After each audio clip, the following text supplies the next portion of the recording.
Welcome back. It's 5:51. Time for your morning news now. Breaking overnight, Hamas has handed over the bodies of its youngest hostages, two brothers, just 9 months and 4 years old at the time they were taken.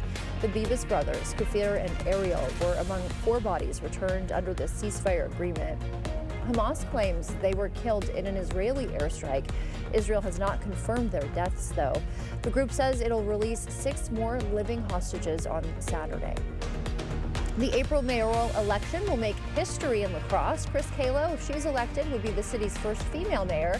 And if Shondell Washington Spivey wins, he will be the city's first black and openly gay mayor. Since 1856, all 43 of La Crosse mayors have been white men, despite black residents and women helping build the city as entrepreneurs and business owners.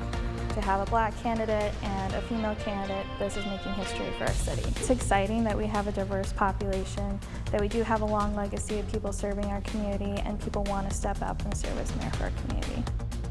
Tuesday night's primary also made history with 3 women and Washington Spivey appearing on the ballot. La Crosse's general election is April 1st. And the WIAA updating its rules for girls' sports to align with the Trump administration. The change follows new federal directives signed by the president. Only students designated as female at birth may now compete in girls' sports, barring transgender athletes from competing. This comes as the NCAA has made similar changes. And some changes to school funding and testing passed the state assembly in Wisconsin yesterday. One would reverse DPI's changes to student achievement terms, changes both the governor and Republicans say make it harder to compare scores. Another bill requires schools to spend 70% of operating costs on classroom expenses, including things like teacher pay, supplies, and activities. Democrats warn, though, this could cut support services. Republicans say more DPI funding won't fix falling math and reading scores.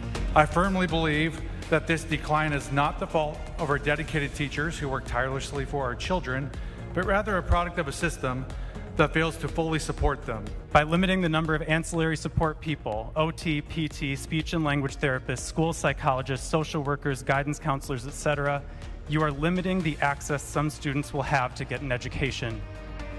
Schools that don't meet the 70% mark would see reduced state aid.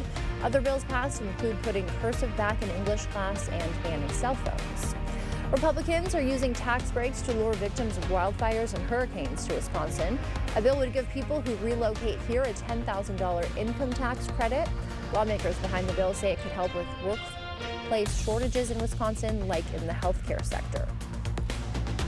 And as the bitter cold continues, MI Energy customers facing a peak alert starting now in just over an hour. Peak energy period will run from 7 to 11. You can help during that time by covering drafty windows, keeping fireplace dampers closed, and unplug your idle devices. All right, yeah, the bitter cold sticking around in the early morning hours. By the afternoon, we're just cold. 19 for our high today, 22 for tomorrow. Plenty of sunshine both days. We'll go into partly cloudy skies for Friday and Saturday with temperatures in the 30s, rising to the 40s as we go right into Sunday. And how about mid to upper 40s, possibly working into your forecast for next week as well. Snow midweek, and then eventually we'll see some weekend snow for next week on the way.